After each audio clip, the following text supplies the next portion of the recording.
How's it going, guys? And welcome back to another episode of Trailmakers Creations by ThatDomGuy. Today we are going to start with the Vector Ray. This is a dog fighter. This is like a prototype concept. It's like almost like a hammerhead kind of design. It's very fast. It's pretty maneuverable. It's actually pretty good for dog fighting. As you can see, it's got 4 of them large jet engines on there and a funky blue polka dot design.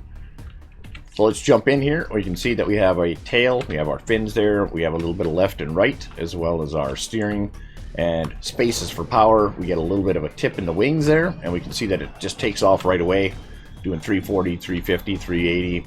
It'll do up to 400, no problem.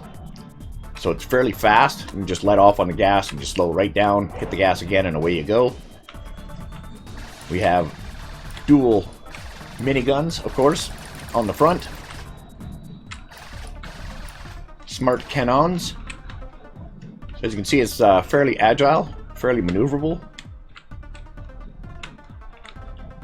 Of course, it's not quite as maneuverable as some of those tiny jets that we've got out there. And again, no glitches or anything on this, so there's no anti-drag glitch or anything like that. That should almost be a rule in dogfighting, that you're not allowed to use glitches unless everyone's allowed to use glitches, and then you can use your UFO engines and glitch all your guns and everything else. So this is the Vector Ray. I will upload this. As you can see, it's got pretty quick acceleration, which is really handy when you want to slow down, spin, and then hit the gas and get the hell out of dodge. So that is the Vector Ray. That'll be available on the workshop. If you're watching this, it's probably up there. Oh, and that's the carrier. Can't land on the side of the carrier. Alright, let's take a look at our next build. Alright, our next build is our Shadowfly, which is this tiny little helicopter. It's super tiny. I was trying to build the smallest helicopter possible with the diving bell seat. And this is what I came up with without using full-size helicopter blades, of course. It's armed with a couple of missiles. So that's all it's got on it for weapons. And again, just space and one of our large helicopter propellers. Couple of uses and tiny little thrusters there just for that extra lift and forward motion when we tip forward. That's a pretty small little chopper. And for something so small, it does quite a bit of damage. Again, using those missiles. Boom, boom. And I've got them slightly offset like that. Just because it looks cooler. Just because it looks cooler. So see, you could just pop up from the edge here and pow. If you could hit something, that would be great. So that is the Shadowfly. Very tiny chopper. Very, very tiny. It's not the super fastest chopper, but it flies pretty good. Not super stable either, because it's really hard to make something this small actually stay stable. But for as small as it is, without stabilization, it works pretty well. So that is the Shadowfly. That will be on the shop as well. Or you can probably just build one yourself by... Oh, yeah. Nailed it! Probably just pause this video and take a look at that and be like, okay, yep, I can see all the pieces there. If we go into build mode, we'll see that there is actually some pistons here stretched out so that I can get these couple of components as close as possible into the body. So that is there, and also we're using a couple of little hinges up here just to tip this rotor forward and backwards, so we have a little bit of forward and backwards control without actually using thrusters. So that actually works pretty well, but again, minimal amount of movement, because once you tip that rotor, it really wants to pull you over top heavy. Alright, let's take a look at the next build. Okay, so what we got next here is the Aquatic Pack, and it's just a jetpack. It's just a seat. You can see the seat right in there. But it's got 6 miniguns connected to it, and that's its form of propulsion. That's what makes it the world's most dangerous jetpack. You want to let anybody know that you're about to use this if you're in a public server, because it will automatically lock on to anybody below you and destroy them. Again, you've got 6 miniguns. So it's lots of firepower, lots of torque. You can actually get quite a decent amount of speed. Now again, trying to keep something like this stable in the air as soon as you start leaning or turning or anything like that can be tough. because there's no stabilization vertically or horizontally. So in the back we've got a couple of small stabilizers, so that when I tip forward it actually keeps me going in one direction. I can't go full speed forward because, see, just like because we're using guns, we've got a limited amount of fuel, right? We can't hold that thrust forever. We will run out. So it's a good thing that we float up in the air a little bit and we just go tap, tap, tap to keep ourselves in the air while we refuel. And then, yeehaw! It actually goes pretty quick. It's like 300 kilometers an hour for something just powered by guns. So the easiest way to keep this from flopping around like this all the time, so that it's really hard to control, well, that was actually a nice landing, is I've got a couple of helicopter engines down here that when I hit number 1 they automatically turn on. They're rotating in opposite directions and they're set to maximum speed, so that gives you your passive stabilization. So it's just going to add resistance to, so see now with those on, when I hit my, see how we get very little, I can tip forward, tip back.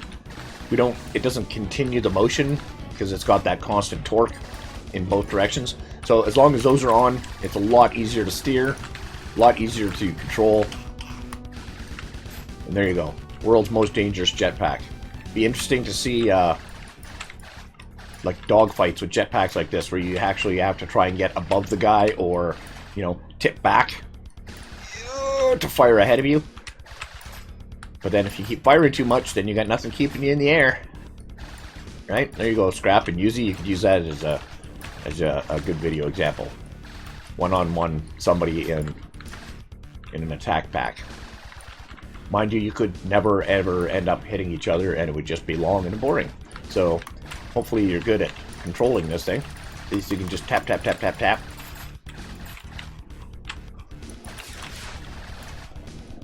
You got to be able to see your circle so you know how much fuel you got, right? Basically, your ammo is your fuel. And it is fully controllable. See if we can come in with a nice landing here. A little VTOL. And tappity, tappity, tappity, tap.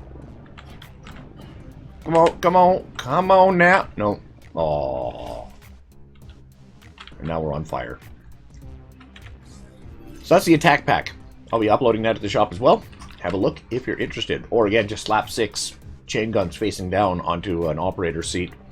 A couple of helicopter engines on there. Away you go. Alright, let's take a look at our next build.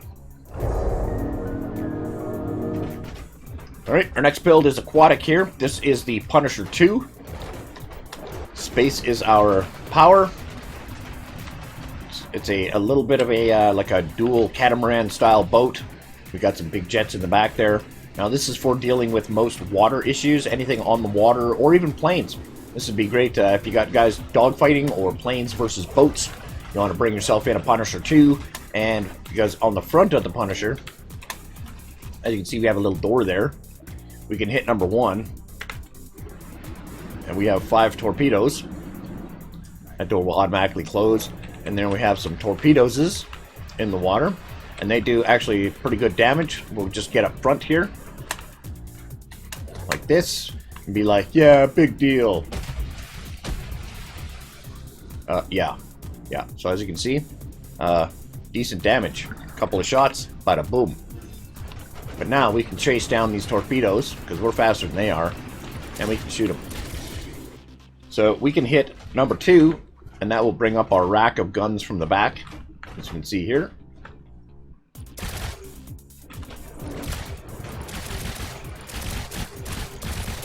Can you take them torpedoes out?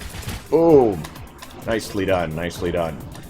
So that's our smart cannons there. We also have 2 miniguns underneath these 2 pods here. In those pods are missile launchers. There's 3 in each pod. It's kind of cool the way they fold up like that. Nice and discreet out of the way, except when they're banging around and making noise. So those will fire, that is left shift, and that will automatically fire all 6 like that in succession. So not only do we have our machine guns and our smart cannons, we also have missiles. So this is good for chasing down airplanes. That's basically what it's designed for, chasing down airplanes. We've got torpedoes for dealing with boats that we may come across, and we also have, you'll see some some straightforward shooting cannons there as well. The majority of them face up in the air for planes, but we got some facing forward as well for dealing with water issues. So that is the Punisher 2.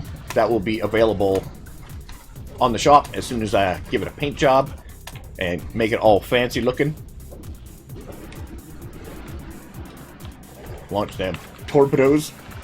Those are sensors with dynamite on them as well, so they do decent damage. So that was a cool design for speed and basically a vehicle to deal with water threats and air threats at the same time, since everybody these days is up in the air having a dogfight.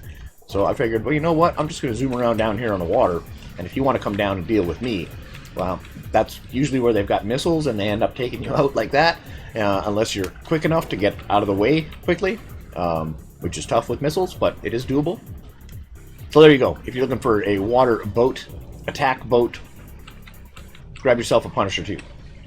Alright, let's take a look at our next build. Alright, so next on the docket, we've got the Chrome Ghost. This is, again, a prototype flyer. Again, just a design of my own. It's got a pretty funky paint job on it. It's hard to see what is what, because there's so many lines and dots and swirls. But it's kind of cool. It is a fighter. It is designed for it's got weapons on it, but they're supposed to be hidden until you actually see them. So, space. And away we go. As you can see, we got some big jet engines tucked in underneath there, as well as some smaller ones in the sides. We do have weapons. Weaponses. It's not the fastest in the plane in the world. There's, 250, well, 280, 290 kilometers. So it's not too bad. You can dogfight in. It doesn't have super tight agile turning or anything like that, but it is fully controllable. So this is cruising mode, and then when you want to go into combat mode, you hit number 1. The wings fold out to a hammerhead design. We get some sails that open up. Our missiles pop out from the ends of the wings here, which we're facing back here. So when you're flying like this, you can attack somebody sideways if you want. But when in combat mode, yeah, our tail flips back. As we become a little thinner, the back opens up, revealing 2 more chain guns underneath there, as well as the 2 chain guns under the wing here that are popped out from behind the wing when we go into combat mode.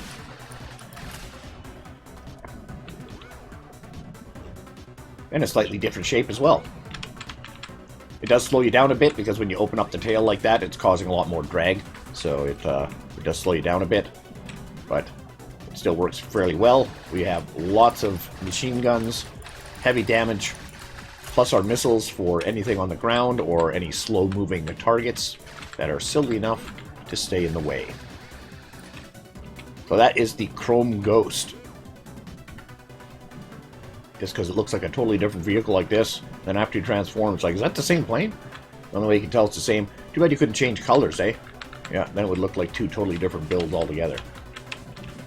So that'll be on the shop as well. Chrome Ghost, have a look if you're interested in how that folds out. There's lots of moving parts. Always fun to try and make things that actually function and can transform their shape. Alright, let's take a look at our penultimate build for the video. Alright, our second to last build for the video is this helicopter here. Believe it or not, the seat is way back here in the tail. We are using servo rotors for our helicopter blades, and you'll notice that they're slightly tilted, the ones on the outside. And we've got some long helicopter blades, as well as some normal helicopter blades. And those top ones are probably going to hit each other, right, when they try and spin. But they're actually interlocking. They spin around just fine on their own without hitting each other. I will be doing a video in the future. If you'd like, let me know in the comments down below. If you want to know how to build one of these where you can actually have your blades intersecting without hitting each other. Look at that, eh? Okay, just settle down, buddy.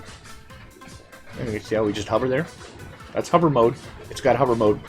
and that's just simply made with this speed sensor here on the back. In turn hover mode, it just rotates the speed sensor to the back. Now we keep on lifting up.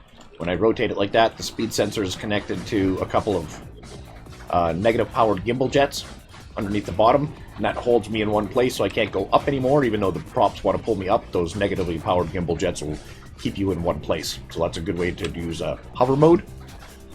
So yeah, we've got intersecting blades in the top, plus another small set of helicopter blades underneath. I needed the extra lift for the weight without making it any bigger, as I kept adding parts to it. So it looks like a normal helicopter. It's got a pretty fat nose on it. It's got automatic landing gear. Left shift will bring us down, again using those negatively charged gimbal jets. We have our landing gear that will pop out. Hey.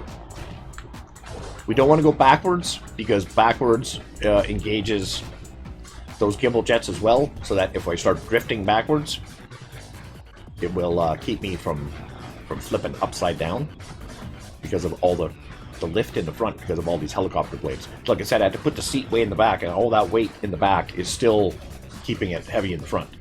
So we can turn hover mode off with H, and we want to go forward. We have a little bit of tilt in the propeller blades as well. That pulls us forward. And then we've got some jets to give us some extra speed. The gear will tuck up underneath, all nice and hidden like.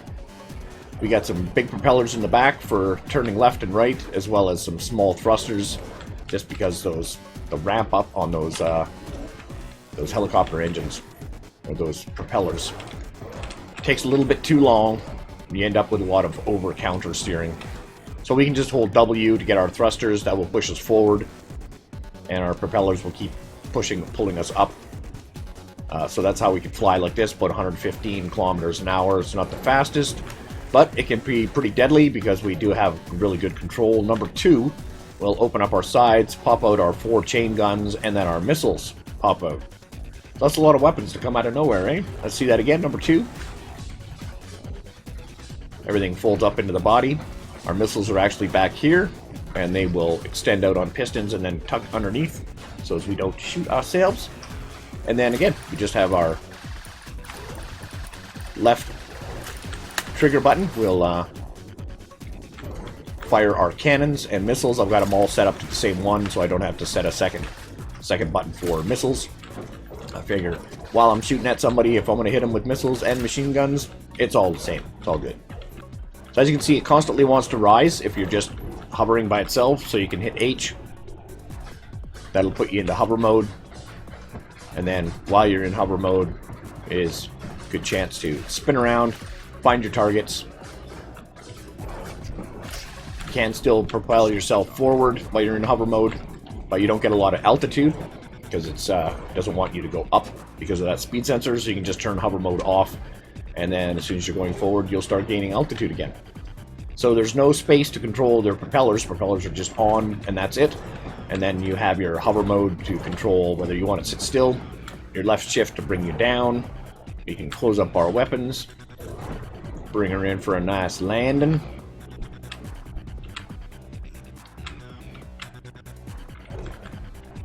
Nice and controlled like. We turn hover mode on so that we don't go back up. And then we can come down for a nice smooth landing. Just like that. Turn engines off. There you go. That's the beauty of those using servos rather than helicopter engines, is that the servos turn at a certain speed, and when they stop, they set back to a certain position. So you can tell that they don't have any free-floating mechanisms like the helicopter engines have when you turn off your blades and the blades continue to spin freely until they slow down. These don't do that. The servos will just automatically stop. Unless you have it on to hold position, then they will stay locked in the position when you hit the off button. So I just have them leave them set so that they automatically reset, and then I know what position they're going to end up in, so you can make them fold up in a car or in a sub. I did a flying sub. So the servos come in really handy for those types of situations where a normal helicopter engine ain't gonna work. So that is the crossblade. That'll be on the shop. I will upload that as well. And now let's take a look at the final build of the video. So this guy standing here is actually a rock climber, or wall climber. Well, I can't really say a rock climber because I haven't figured out how to make him climb these rocks yet. Climb these towers. That would be nice. I'm working on it. I'll let you know when I get it to work. But for now, I know we have magnets. Oh, sorry. We have tractor beams. I still call them magnets. I'm old school, man. I call them magnets. The magnets, and we have, in Trail Mappers, I have magnetic plates. I have plates that are made of steel that are actually magnetic. There's not a lot of magnetic things in these levels. So, hey, Debs, next map that you make, you want to make some magnetic stuff? So instead of waiting for you guys, I went ahead and I made my own climbing gym. So I'm going to load that in. Let's have a look at Dom's climbing gym. Alright, so this is the mod that you load into the danger zone. We'll load here onto the aircraft carrier. And this is the climbing gym that I made. So we have simple walls like this. Again, all made out of magnetic steel so that you can grab onto them. We got like a climbing ladder wall like this. So you can climb up there and then out over top, overhang. Up top there we have the spiral tower. Look at this thing. So from up here, if you can climb that, either on the inside, the outside, or on the bottom. Gibber, I've never climbed the spiral tower. So then we have a second tower here, which has a little more challenging obstacles on it. We got the double beams, double pillars at the top there. Little couple of overhangs that stick out. Then we have the third one here, which is a little tougher and actually is a little taller, so we got some obstacles in the way of climbing up. We only have a single beam, and then there's the extended up top here where you got a little outcrop that sticks out, and then you got to climb up that section. Then you have the fourth tower, which starts either inside or outside. It was actually designed to start on the inside here, and once we're on the inside, you climb up and it goes up. You go up and out, and then up to here, and then you're like right on straight climbing. So this is just like slab climbing straight up to here, and then we got an outcrop, which is probably the toughest part of this wall, and then up here to the top where you can top out. Yeah. Then there's a couple of extra. This middle pillar here, the twisted pillar, is just a good place for free climbing for height, practice for speed climbing if you want to climb. And then we have the ladder here on the wall, which again, good practice for control, one hand over the other hand. And then we have this weird arching wall pattern here. Again, never climbed this thing, but I'm sure it would be fun to try. And then we have the peg wall. These are actually magnetic pegs sticking out of the walls. Very, very difficult to climb. Very, very difficult. Not a lot of surface area to grab onto those magnets, so if you think you're really, really good, or you got a really, really good climber, then that's what you should do, is climb the peg wall. Make a video climbing the peg wall. Now, if you guys are interested in building a climber, I'll show you how my climber works. If you guys want to build a climber,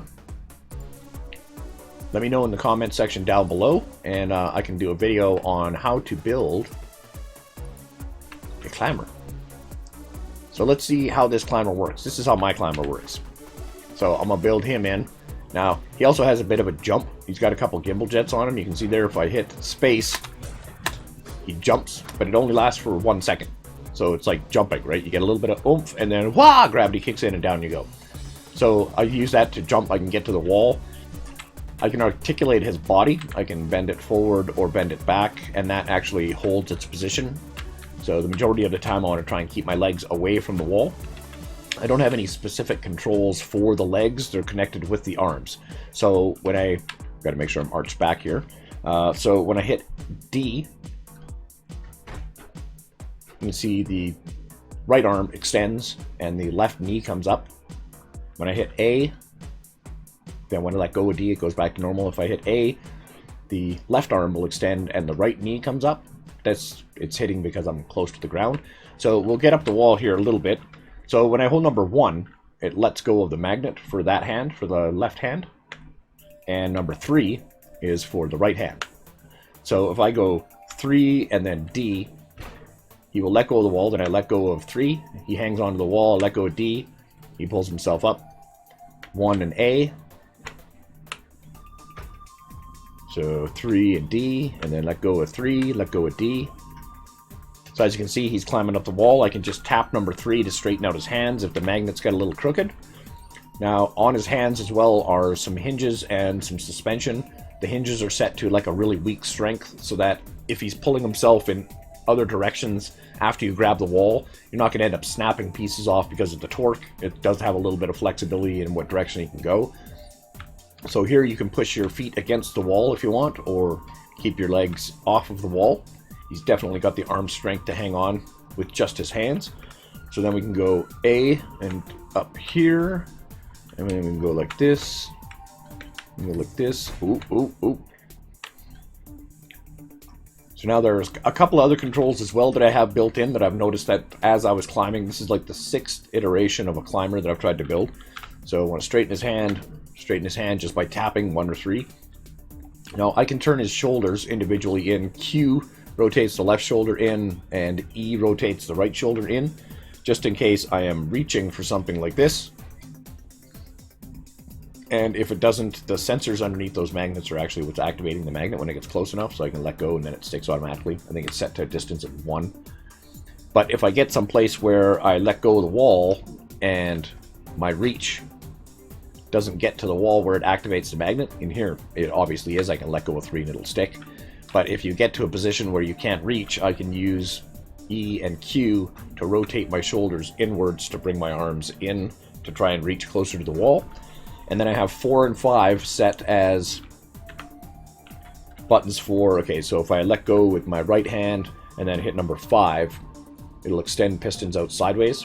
So in case I need to move on a wall sideways, like this, I can let go.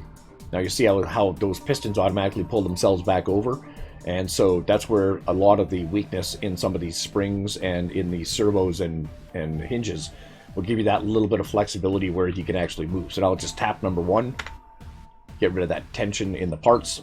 The worst thing that can happen to you while you're climbing the wall is that you fall off the wall. You could fall. That's probably the worst thing that can happen.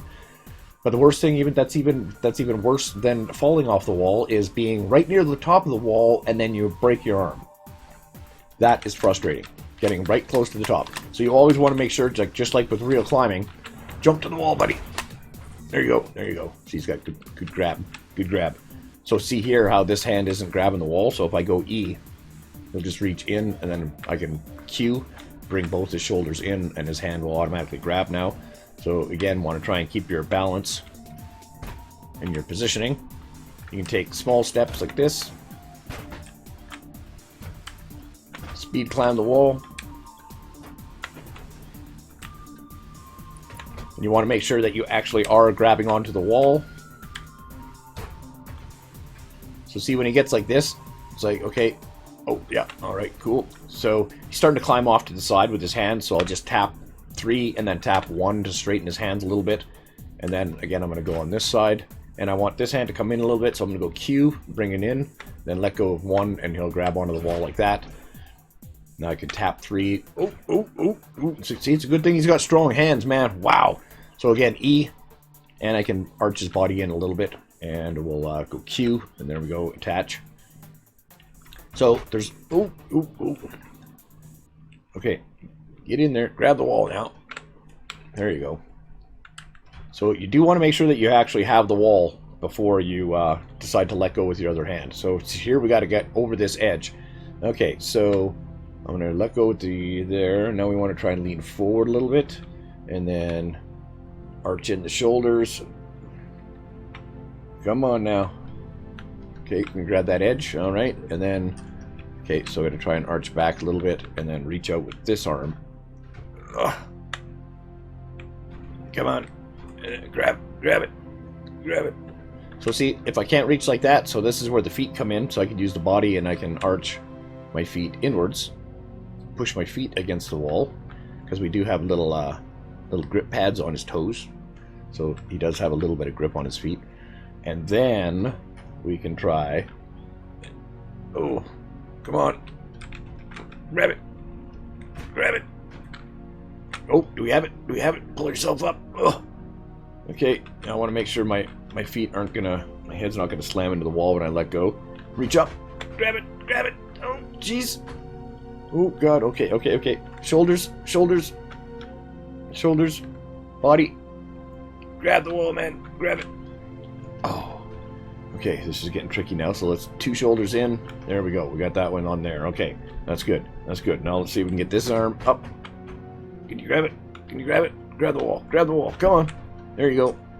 Pull yourself up. Oh. Oh, gravity, right? It really brings me down, man. So that is the climbing gym and the climber dude.